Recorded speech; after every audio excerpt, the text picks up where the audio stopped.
we've got just 4 days in Rhodes and there's so much to see. It's impossible to see everything, but what are the absolute must-do places on this popular Greek island? We're spending the next 4 days to find out. Oh, whose idea is all these stairs? Oh, the colour of the water is unreal. Well, how come I've never heard of this place? It actually looks like a film set. Wow. These are the top 10 places that genuinely impressed us most on the island, including a few surprises we never saw coming. Let's get started and keep watching till the end because I have a surprise bonus attraction for you too.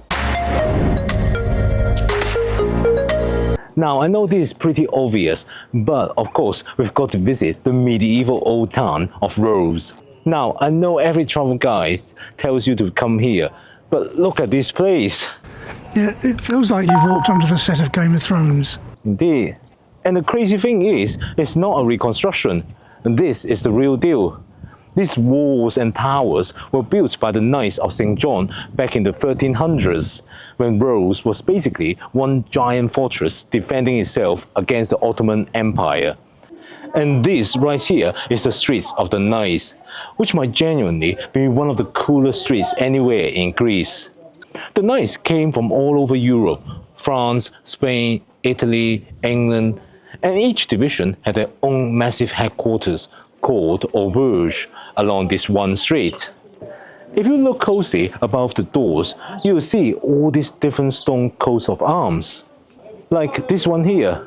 This is the auberge de France, basically the French Knights headquarters. And you can immediately tell they have the most money because this building is really elegant. The crest here belongs to Grand Master Philippe Villiers de l'Isle-Adam. He defended the city during the massive Ottoman siege of 1522. Inside, the courtyard is really impressive. I love this style of architecture with stone galleries running around the upper level, and you can also see lush gardens behind it too. This building is normally not open to the public. It actually functions as the French Vice Consul. But we arrived while an art exhibition was going on, so we managed to visit it briefly. Look at this one. This is the Auberge de Provence. It looks like an actual bunker. Massive stone blocks, tiny windows, and almost built to survive cannon fire. Eventually, all roads here lead to the centerpiece of the town, the Palace of the Grand Masters. From the outside, this thing is genuinely intimidating. The walls are several meters thick. Well, the admission is quite expensive, 20 euros. Well, once you're inside, you basically start with an exhibition of the history of Rhodes.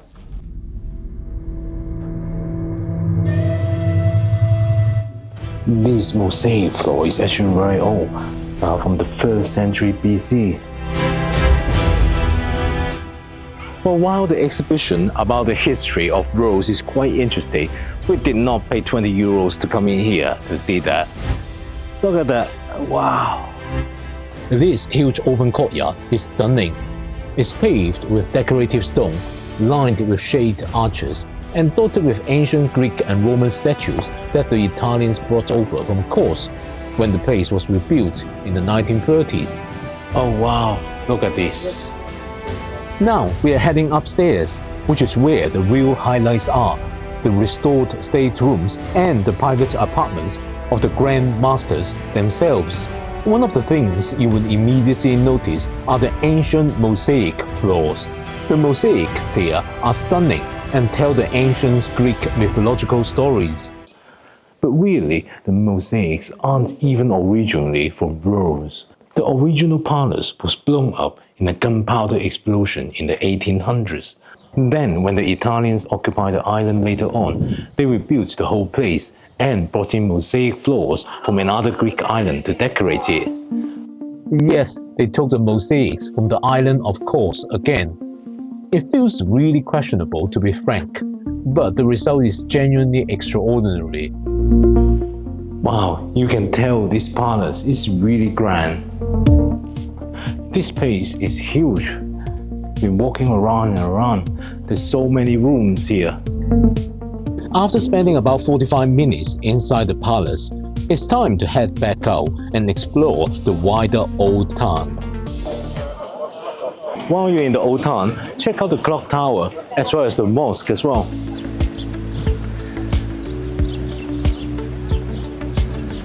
What I really like about this area though is that it still feels alive.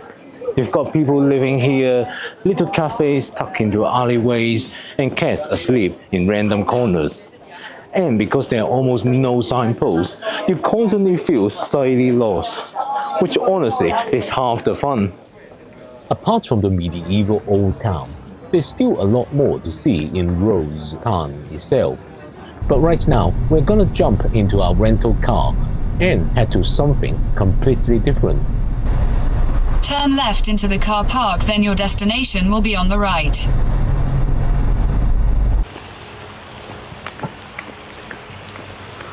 Okay, I've got to admit, even though I did the research on this next stop before we arrived, the photos online did not prepare me for walking in here. Well, how come I've never heard of this place? It actually looks like a film set. Right? This is Kallithea Springs, and the history here is really interesting. Back in the 1920s, when the Italians occupied Rhodes, they built this massive luxury thermal spa right on the water. And people came here for the healing water. Right, looks like there is an entrance fee for this place, and it's €5 for adults. The design here is actually this wild mix of Art Deco, Moorish and Mediterranean style architecture. But look down at your feet. Oh, the entire floor is a giant handmade mosaic created completely out of sea pebbles. It actually fell into complete disrepair after World War II, but they fully restored it in the early 2000s, and now every single corner of this place is literally a postcard. So where are the actual thermal baths? Can we go for a dip? Well, that's the catch. The natural sulfur springs actually dried up decades ago. So today is basically this stunning open-air architectural museum. What, so no swimming then? Oh no, there is swimming. We just have to walk right past that grand rotunda. So let's go over there. But directly beneath those buildings, there is this incredible shelter bay with a little pebble beach. Oh, the color of the water is unreal.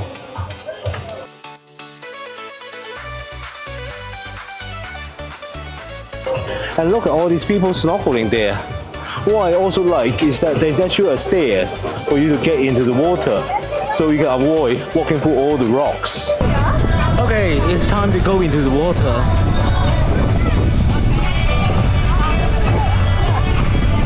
It's so beautiful here.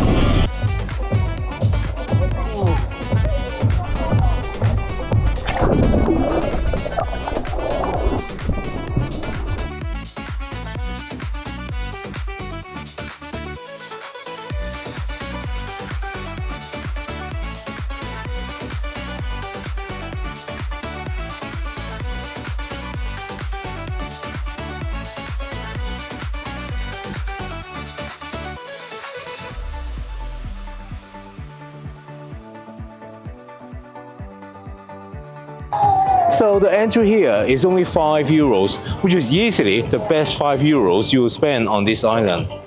Don't rush through though. Give yourself at least an hour or two here if you want to swim. We really enjoyed our time here at Kallithea Springs.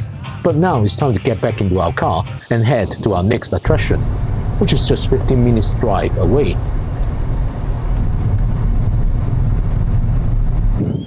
Alright, just 10 minutes down from the coast of Kallithea Springs, we're hitting a beach with one of the most bizarre and fascinating backstory on this island. This is Anthony Quinn Bay. What? I mean Anthony Quinn, the actor from the 1960s? Yes, indeed. The exact same actor. So why, come on, why is a beach in Greece named after a Hollywood film star? Well, that's a really good question. I'll tell you why. So, back in the 1960s, Anthony Quinn was out here filming a massive war movie called The Guns of Navarone. Yeah. He fell so completely in love with Rhodes that he actually tried to buy this entire bay to build an international film center. The Greek government basically gifted him the land. But years later, the whole deal collapsed into this massive, messy legal dispute. The deal was eventually cancelled, but the locals has already started calling it Anthony Quinn Bay, and the name just basically stuck forever. He obviously had really a good eye for real estate, if you look at that. Yes, look at the water here. The water here is truly unique. Because of the way the sun hits the rocky sea floor, it's more of a deep emerald green than turquoise. It is a popular place for snorkeling because the water is incredibly clear. But just a warning though, have a look here, it's all pebble beach, so you probably will have to hire sun loungers because it's quite uncomfortable to lie on. And also, bring comfortable shoes, including water shoes, because there's so many rocks and pebbles here. And because the bay is so small, the sunbeds are actually packed in tightly. And parking up top can be an absolute nightmare by midday. We were quite fortunate though. We saw an empty space and we just drove in, and then so many cars while we were getting ready. We're trying to ask if we were just about to leave or something like that. Sorry, no we weren't. Just across from Anthony Quinn Bay, there is actually another beach called Plaka that most people walk straight past. It's smaller and equally rocky, but noticeably quieter. It also seems to attract so many boat trips. There are always sailing boats anchored just offshore. So if Anthony Quinn Bay is packed, then it might be worth considering Plaka Beach instead. So we're driving down south to Lindos now. Today we are having a day trip there. We'll be visiting the Acropolis, the village, St. Paul's Bay, and Lindos Beach. Wow, we can see the Lindos Acropolis already. It's quite stunning. Right, we have just driven up to the edge of the village, the entrance of the village. And with that parking ticket, the all day long €7 ticket, you can park at any of the car parks here. So let's visit the village and the Acropolis. Just look at this village. It's a maze of traditional whitewashed houses covered in bougainvillea. But the real showstopper is right about these houses. Lindos is most famous for its Acropolis, but the village below is absolutely worth exploring too. From the air, you can see why.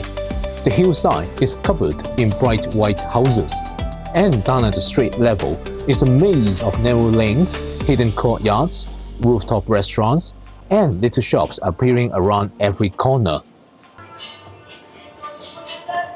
You know, these streets sort of remind me of Mykonos.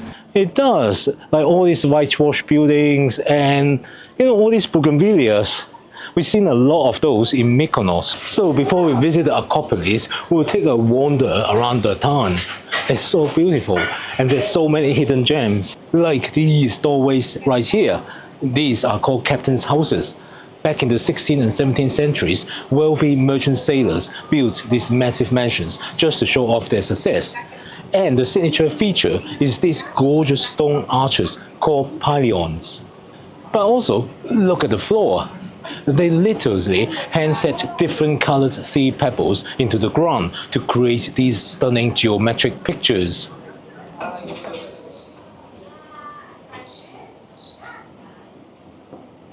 But this is the Church of the Holy Virgin. From the outside, it looks just like another humble whitewashed building. But once you step through the heavy wooden door, your jaw drops. Unfortunately, there is no photos or videos allowed inside the church, but let me tell you, if you get inside, you will see every inch of the walls and columns, and all the dome ceilings is covered in intricate 18th century fresco and massive hand-carved gold panels. It feels incredibly sacred and completely unexpected given how simple it looks from the street. So these pebbles, they're really pretty, but also very slippery. So we just left the village and we are climbing up to the Acropolis now. Okay, behind us, that's the Lindos Beach. Look at the Acropolis perched on a 160 meters cliff. Oh, whose idea is all these stairs? Hey, I promise you, it's gonna be worth it when we get to the top. Let's go. Steps I can Well, see. actually, let's get the ticket first. So we're getting our tickets now. Thank you. Thank you. It's 20 euros each. You could actually get this ticket online beforehand, but you have to specify a time. But because it's still June and it's not really busy, I decided that we'll just get at the entrance. And there are plenty of tickets left for this hour. Thank you. Thank you. So once you pass through the ticket entrance, you are instantly standing inside over 2,000 years of history. Oh, goody, more steps. What makes this place crazy is that it's a total history sandwich. You have the columns of the ancient Greek temple of Athena, which is built in the 4th century BC. But look right next to them, those same medieval knights we saw in the old town. They built all these heavy fortress walls directly around the ancient ruins. Looking down from above, you immediately understand why people have been building on this rock for 3,000 years. Sheer cliffs on almost every side, complete visibility in every direction, and 2 sheltered bays below. It was the most defensible piece of land on the entire coastline. And from up here, you can actually make sense of the whole layout. At the very top, the Temple of Athena, the oldest part, over 2,000 years old. Below it is the Grand Ceremonial Gateway. And at the base, that long row of columns stretching across is a covered walkway that will have welcomed pilgrims arriving at the sanctuary. All of these wrapped inside the medieval walls that the Knights of St. John's built.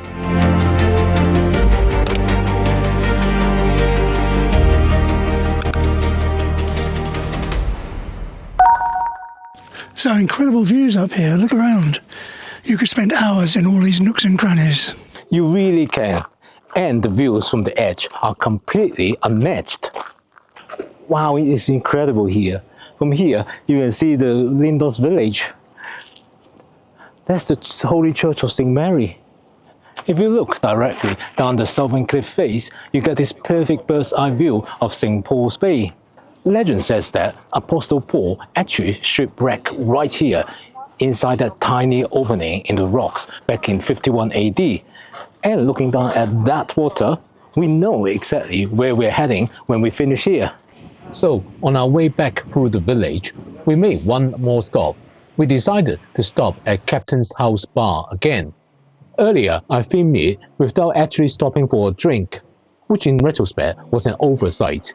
We're correcting that on the way out. So a lot of these historic mansions have actually been converted into cool local bars. What's amazing here is that they've turned it into a bar without ruining any of the history. You get to sit right on these ancient pebble floors under the high ceilings. Well, you're right, it's stunning. But actually, after all those stairs, all I need is a cold drink.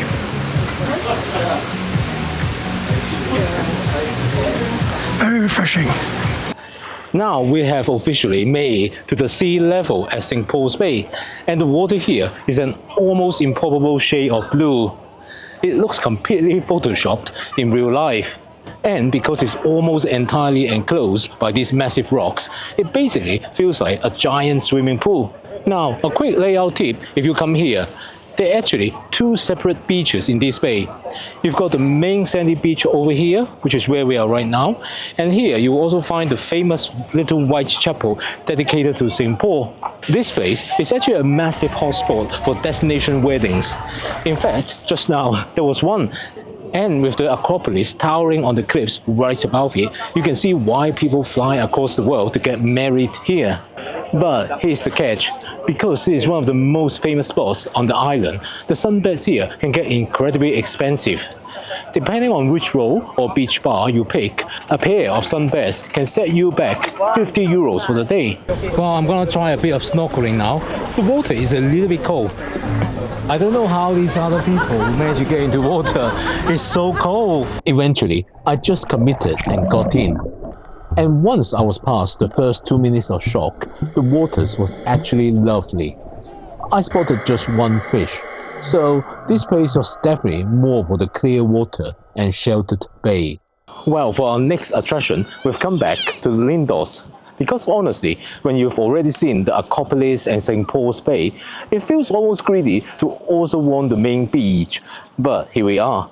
Now you may wonder, there's already an entry for St. Paul's Bay. So why is Lindos Beach getting its own entry? Fair question. They are about 10 minutes apart on foot, and they're both in Lindos, and they both have water in them. But they are genuinely completely different experiences, and I think it's worth explaining why. St. Paul's Bay is enclosed, intimate, and almost lagoon-like. The water color is extraordinary, but the beach itself is small, and the facilities are fairly basic. Lindos Beach, on the other hand, is the complete opposite. Open, lawn, properly organized, with good tavernas right on the sand. Different mood entirely. One is a swim in paradise, this one is an actual beach day. And the view here, look at that. You've got the ancient Acropolis sitting up on the rock, looking down at the whole bay. I've been to a lot of beaches, but I haven't seen many with that looking down at them. So we just found a spot on the sand here and we set up shop here. When the beach is this good, this is really all you need. However, if you need sun lounges, there are plenty available here for rent. The sun lounges here are reasonably priced compared to St. Paul's Bay. You won't be paying something like 50 euros for the privilege of lying down.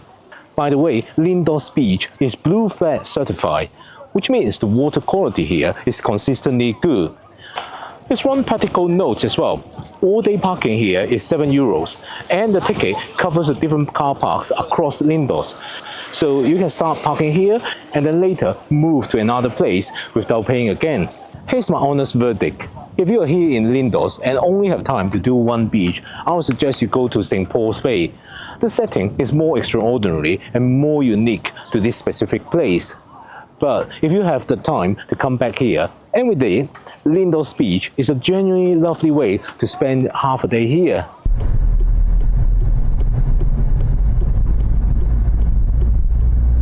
So we visited Rhodes' old medieval town, but we haven't quite finished with Rhodes yet. This morning we have driven up here. This is the Acropolis site, and there is free parking here as well. And the site itself, surprisingly, is free. So we're going to explore it now. Yay! So this is the entrance. So we're now inside the Rhodes Acropolis site, up on Monte Smith Hill.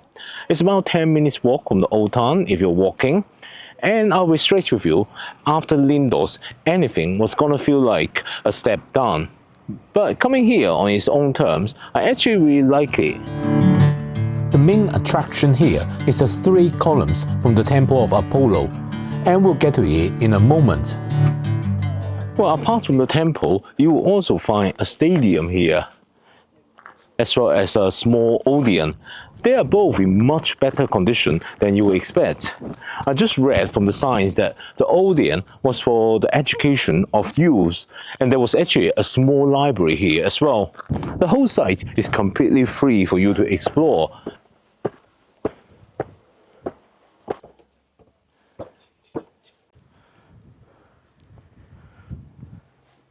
Well, behind me, you've got the Temple of Apollo with 3 columns. Unfortunately, it's currently under restoration with all the scaffolding.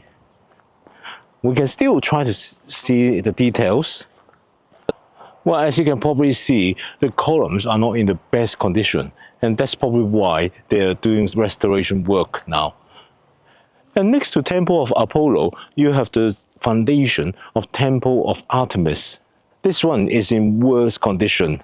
There are no columns left at all.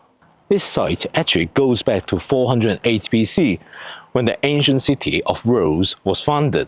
The hill got its current name from a British admiral called Sir Sidney Smith, who used it as a lookout during the Napoleonic Wars, which feels like a very British thing to do on a Greek island. Well, the views from up here are genuinely good. You can see both harbours, the old town and out to the sea. And it's quiet in a way that Lindos never quite is, which after a few busy days I find really appealing. And you can just about see P&O Azzurra there. You know, this site here, this Acropolis site, is quite unlike any that I've been to before. And obviously, you know, it's an ancient site and blah, blah, you can see stuff. But the difference here is you can go anywhere. There's no sealed off parts or nothing that you can't go into. And it's just like you make your own journey here.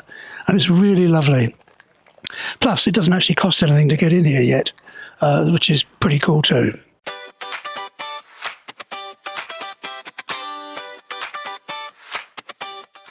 So these windmills are actually much larger than I expected them to be. I've seen photos and I still wasn't prepared for the scale of them in person. This is Mandraki Harbour, which is basically the postcard shots of Rhodes town. And unlike quite a lot of the things that have become postcards, this one genuinely delivers when you are standing in front of it.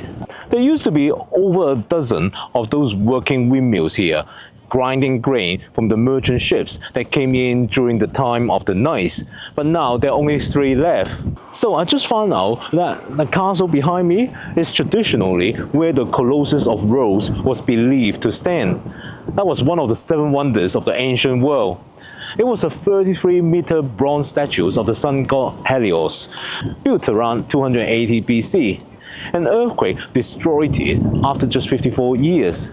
And then centuries later, Arab invaders sold the remaining metal for scrap. There's absolutely nothing left of it now, not a single fragment, and we do not even know for certain exactly where it stood. For a little while now, I've been saying to Ken, it looks like there's a cruise ship coming in. And lo and behold, it is. It's just there.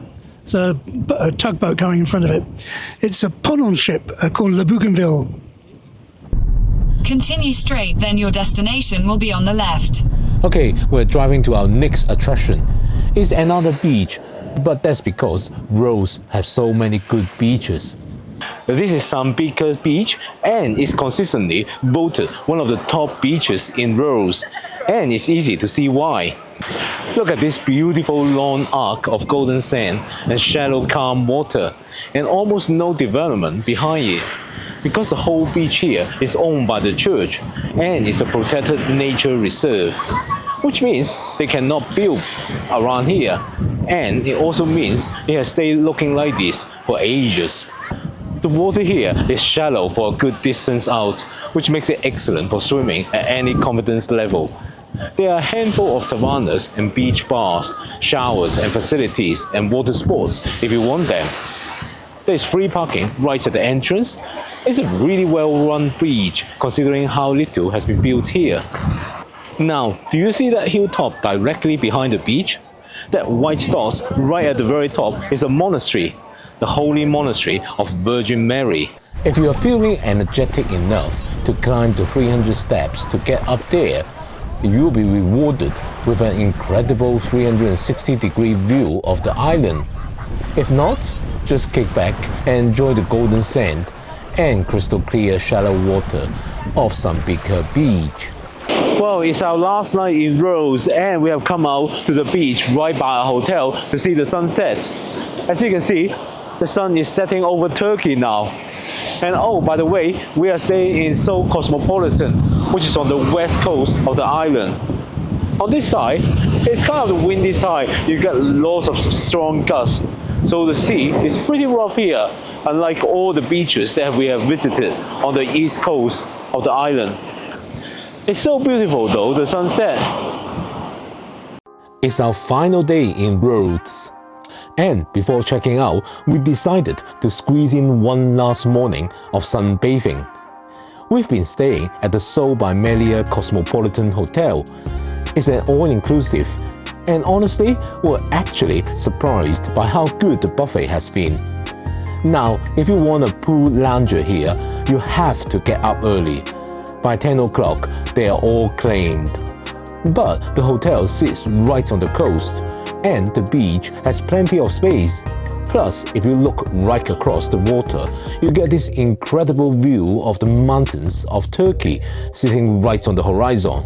Not a bad way to start our last day. So we're heading to our next attraction, which is a little bit of a drive. It's about 45 minutes from Rhodes town, heading down the west coast. And I'll be honest, we nearly didn't bother with this one. We have seen 2 acropolises by this point. And I wasn't sure a third one was going to tell us anything new. I suppose. Yeah. Well, parking here is free right at the entrance, which is always a good sign.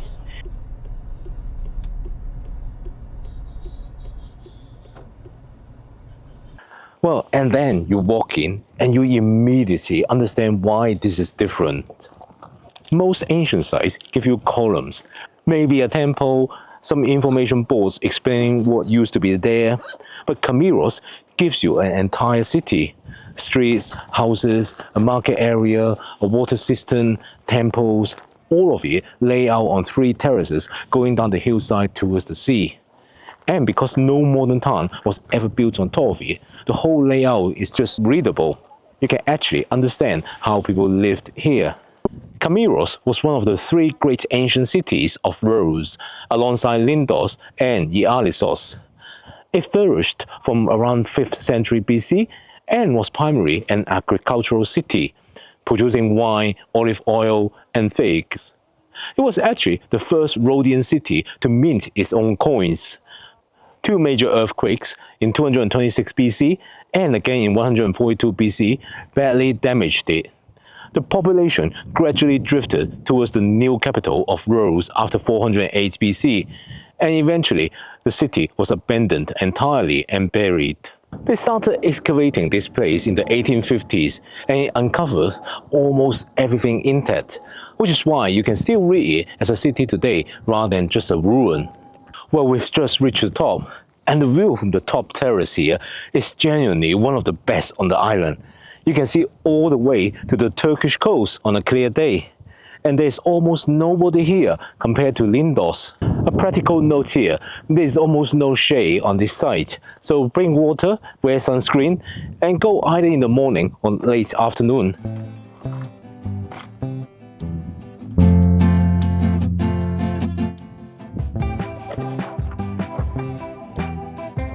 There is also a small cafe at the entrance which does a good cold drink when you come back down, which after an hour in the sun feels like a significant discovery in its own right. So the admission cost has gone up this year. It's now €10 per person. Well, one more thing about this part of the island, right at the bottom of the hill, literally 5 minutes by car from the site, there's a small sandy beach. It's not the most dramatic beach on Rhodes, but after an hour on an exposed hillside in the June sun, then the idea of a quiet swim with almost nobody around you is somewhat appealing. But after ancient Kamiros, we drove 15 minutes further down the road at something that feels completely different. This is Kritinia Castle. And the first thing you notice is that it looks genuinely formidable even from down here. Ooh. The good news is that it's only about 5 minutes walk up from the car park, but a lot of people actually, including us, walk through the bushes. But actually, if you walk behind the car park, there is an actual staircase. So we just got into the castle now, and this castle was constructed by the knights. Remember, we walked through the street of knights in Rhodes? Yes, the same knights. And they wanted everyone arriving here to know it. Inside is essentially an open shell. The roof is long gone, and most of the interior structures have crumbled. But the outer defensive walls are in remarkable condition, considering they have been sitting on this hilltop for over 500 years. Construction of the castle began in 1472 under Grand Master Giorgio Orsini. And the castle was built specifically to defend the western coast of Rhodes from Ottoman naval attacks. In 1480, the Ottomans actually tried to take it, sending a massive force across the island. The knights were heavily outnumbered, but they held the castle. The Ottomans eventually retreated, leaving it damaged. The knights immediately set about restoring it. And now, at the top, this is the reason the knights built it exactly here. From up here, they could monitor every ship moving through that channel between Rhodes and the island of Halki. Nothing got past without being seen. It was one of a whole network of coastal fortresses that worked together to protect the island. with signal lines of sight between them. This one was the Western Watchtower. What I really like about Kritinia Castle is that it's completely free and it takes only about 30 minutes to visit, and it gives you a view of the Aegean that is completely different from anything on the east coast. Over there you are looking towards Turkey, but here you are looking into the Greek islands. It feels like a different sea. Halki Island is that one, the one with the jagged edge in the distance. Of course, on a good sunny clear day, you can also see the Turkish coastline as well in the distance. Now, the castle itself is a shell, and I want to be honest about that. But the setting, the history, and that view makes it significantly more than the sum of its parts. So, this is Rhodes. 4 days, 10 plus 1 bonus attractions, and genuinely one of the best surprises I've had in a long time doing this. If this video helped, please hit the like button. It makes a real difference to the channel. Subscribe if you are new, because Steve and I are always somewhere. And leave a comment if you have been to Rhodes and think I have got something wrong or left something out. I genuinely read them. I hope you enjoy watching this video, and if you do, why not check out this video next? I'll see you over there. Happy travels!